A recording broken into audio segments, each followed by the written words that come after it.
And it is a very good evening to everybody. Welcome, good evening to everybody, and thank you for joining me. This is Christopher Dyke, and this is our in-concert live stream on Saturday, the 17th of October, our live stream number 58.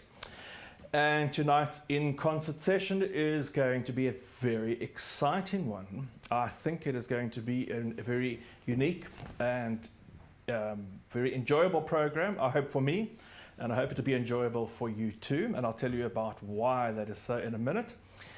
Our performance is going to start at 6 o'clock exactly, which is in about 5 minutes time. So we just got a few minutes to make sure that everything is streaming correctly. You've got a few minutes just to make yourselves comfortable. And I can tell you about all the other details going on around our live streams before we start with the session itself. We had a very interesting session on Wednesday. I arrived less than an hour before we went on air, or we went live, should I say. On Wednesday, I was playing some concerts in the Eastern Cape, and it was lovely to be there, and wasn't sure about the timing of the flights, traveling back from Durban, etc. And I got here just in the nick of time. We did a very spontaneous program, and the presentation which I had planned to do, which was what we are listening to, part 2, is then postponed till next Wednesday, as well as the program which I advertised, which I was going to be playing this evening.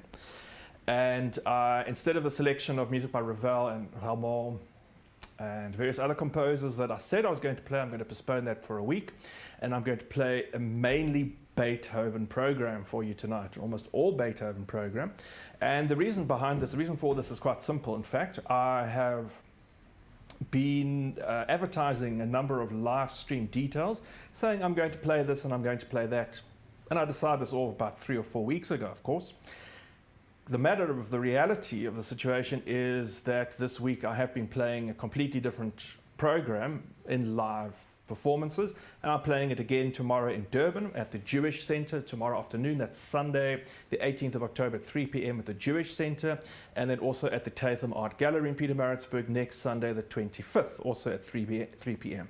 Tickets for those are available, but you will need to visit our website or book in advance because there obviously are limited places available due to the distancing involved and the limited number of seats that we are allowed to include in the venue. So instead of playing multiple programs, having a whole range of repertoire in my head for the live streams, as well as trying to manage a completely different repertoire for the live concerts, real concerts with people, real people. Not that you're not a real audience, but I can't see you. You dispersed in another space, you might say. I thought, well, it would actually be a good opportunity to try and combine the two, and I'm going to make the best of it, because having to perform a live performance in reality with an audience involves a very different setup of energies and a very different process.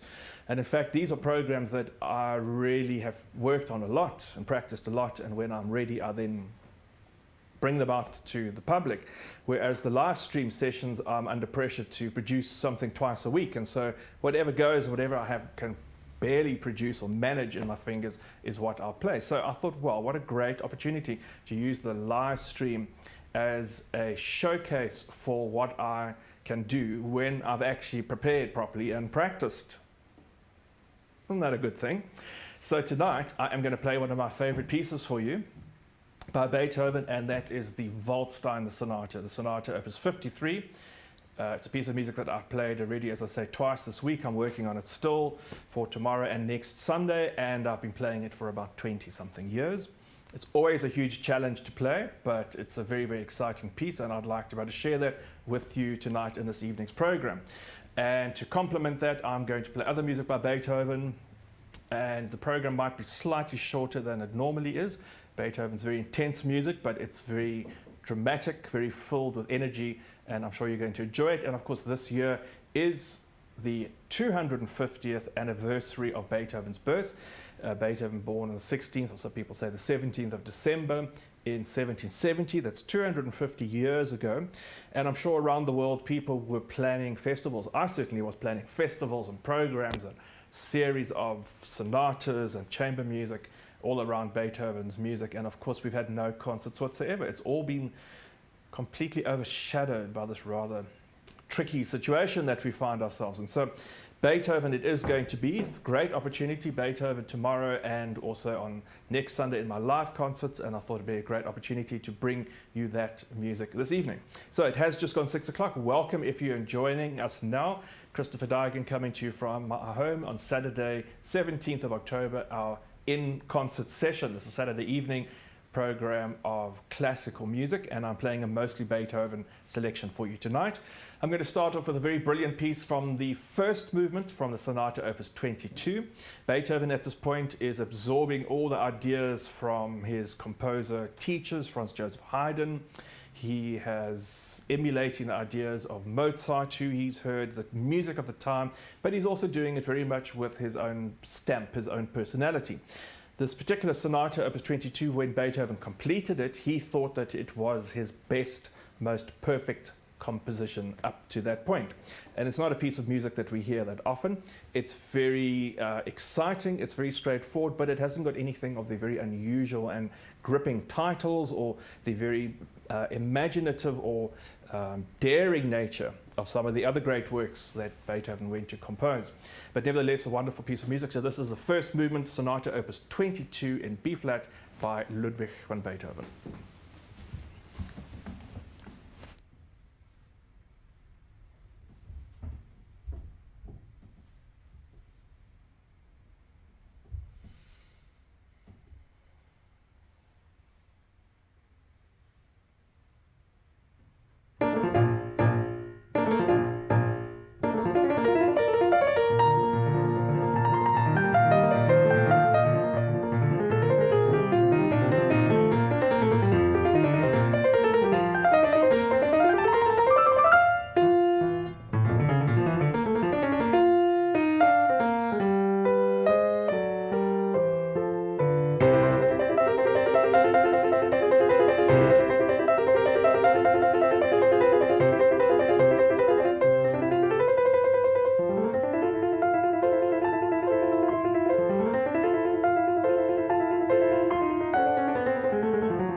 dynamic music, exciting, turbulent, outgoing, and boisterous. The young Beethoven, his Piano Sonata, Opus 22, started our performance this evening. This is in concert with myself, Christopher Daigen, coming to you from our home in Pietermaritzburg, South Africa. Welcome if you are just joining us now. And this evening's program is devoted mainly to the music of Beethoven, featuring a number of works which I'm currently performing, including the Waldstein Sonata, which I'll be playing later on.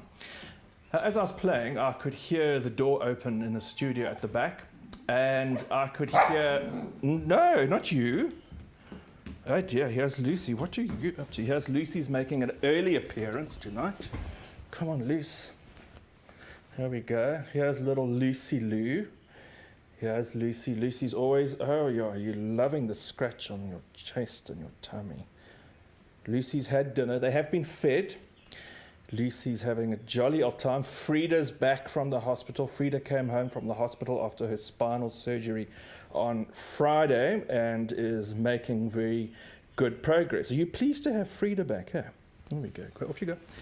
Well, I was just saying that this is probably the only performance, the only music performance that I know of where you actually are welcome. I'm welcoming at least the extraneous sounds. And if you can hear some chirpy, cheeps in the background, some very beautiful little noises, those are actually the frogs, the tiny indigenous painted reed frogs in the pond just outside. And I think they add a rather charming element, a rather lovely element to the soundtrack of the music. Barry, what is the proper name of the frogs? You're listening to thrushes, actually. Oh, those are thrushes, sorry. Those are thrushes, not frogs, apparently. Well, the frogs are starting. They'll start in a second as the sun is going down. And that will be part of the program, part of the music. So I'd like to continue now with another piece of music, not by Beethoven, but a piece of music that influenced Beethoven a great deal. And this is the Sonata in F-sharp minor by Clementi. And I played some of this on Wednesday night. I'm going to play tonight the second and third movements. And it's a piece of music that I have played in the programs before, and I keep coming back to it because A, I'm practicing it for my concert, but B, also it's, I think, a very unusual, it's very rarely played music, and it's very unusual, and it's also a very beautiful piece. I mean, how often do we hear in our concerts these days music by Muzio Clementi, early Italian classical period composer of music that Beethoven knew and admired his music. In fact, he admired this particular sonata in F-sharp a great deal. So for you, I'm going to play the second and third movements, the slow Adagio or Andante, and then the third movement, Presto, including some rather tricky little finger work, which I'm hoping is going to go better tonight than it's gone before. Two movements from the sonata in F-sharp minor by Clementi.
second and third movements there from the Sonata in F sharp minor by Muzio Clementi. I've played the first movement last week Wednesday, or this week Wednesday, as well as the piece before. Very charming, beautiful piece of music, really something that's very seldom played. Clementi's music very seldom played. So to hear a wonderful sonata by a lesser known composer, great surprise for many. And as I keep saying, a piece of music that Beethoven knew intimately and deeply admired.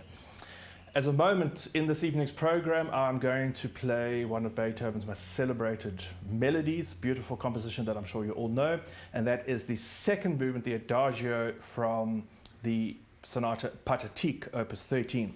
In this piece of music, Beethoven gave the composition a title, Grand Sonata Pathétique, saying that this is a grand sonata full of pathos.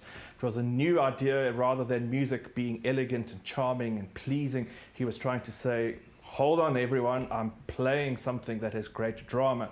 And I'm going to, and actually I was thinking today, I think I need to play the entire sonata for one of our live streams coming up. Such a grand, dramatic work full of charm itself and drama. But the beautiful slow movement is something quite extraordinary. So this is the Adagio from the Sonata Pathétique by Ludwig van Beethoven.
The beautiful richness there of the slow movement, the Andante or Adagio, I'm not sure which it is actually, Andante, I think, from the Sonata Pathétique by Ludwig van Beethoven, the Sonata Opus 13, accompanied by the birds, the thrushes, apparently in the background that you can hear. So now that brings me to the main work on this evening's program, which, as I said, is the Sonata Opus 53, the Waldstein. Now, this is a big piece of music. It's probably going to take up the rest of the session this evening, and I'd like to talk a little bit about it beforehand because it's such a unique and extraordinary composition.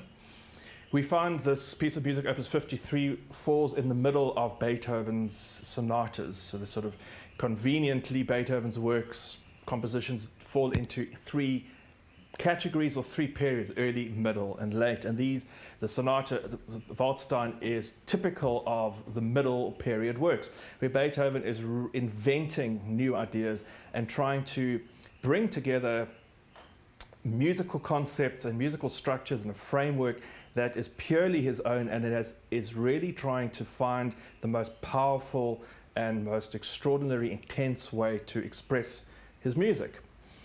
He dedicates it to the Count Waldstein, hence the name. He didn't give it the name the Waldstein, but the Count Waldstein, who is a very good friend, a patron, a musician, a pianist, and a great supporter of Beethoven.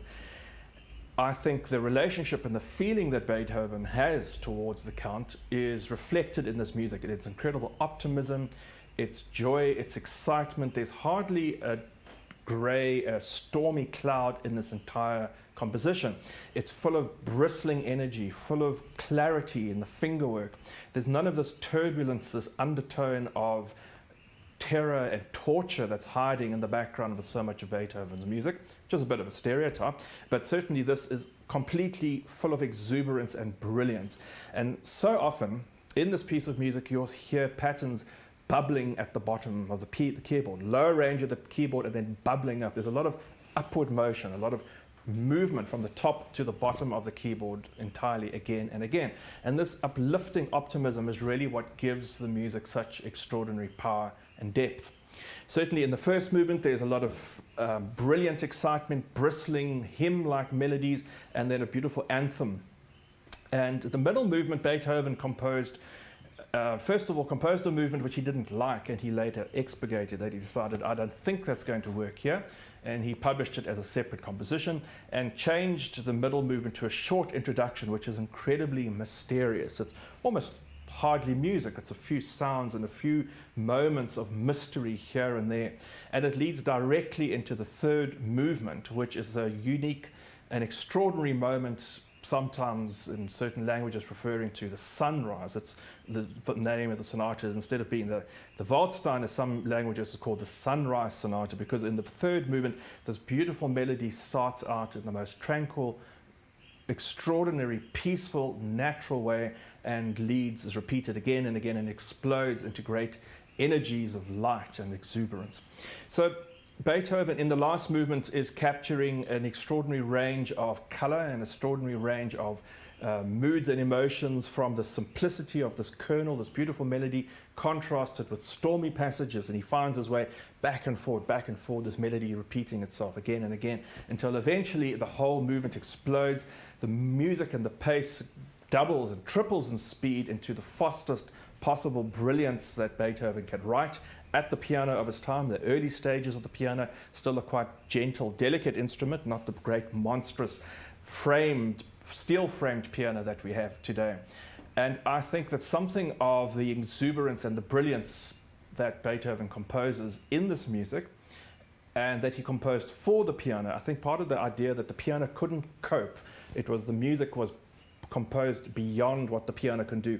I'm sure the piano in its time was struggling with Beethoven, pounding at it, going faster and faster, trying to get these incredible sounds, glittering and vivacious energies out of the piano. It's almost though the piano couldn't cope, and I think that's such a important element in Beethoven's music, that he's always writing the music beyond where we are, beyond what the musician, the pianist, beyond where we are capable. He's always looking beyond that. It's the extremes that he's trying to grapple with, and I think that's the most, when people say, well, why is Beethoven's music so important, or why is it so powerful?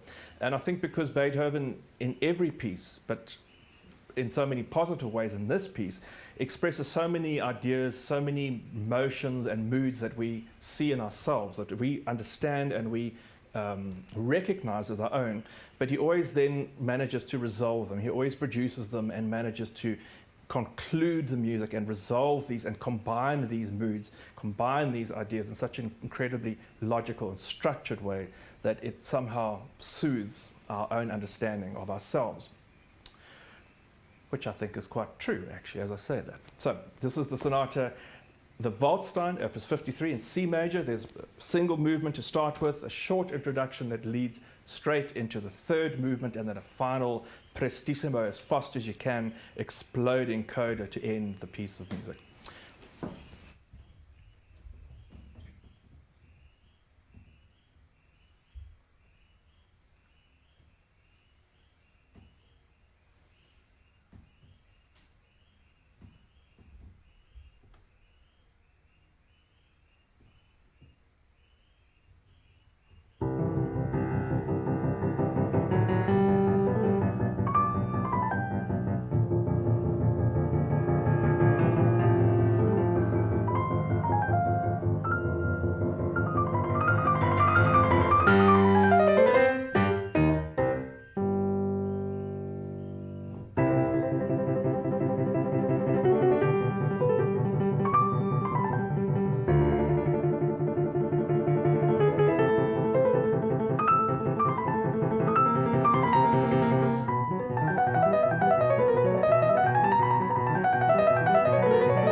Well, I never. So that was the Sonata Opus 53, number 21, the 21st of the 32 piano sonatas by Ludwig van Beethoven, the Waldstein, all three movements. Piece of music which I've been playing this week in concert and next week, so you can see the difference when one actually has the time to focus and practice and prepare, and you spent 20 years working on a piece and not 2 weeks. Yes, Lucy, I agree. I think it's also a much better idea. Lucy's back again.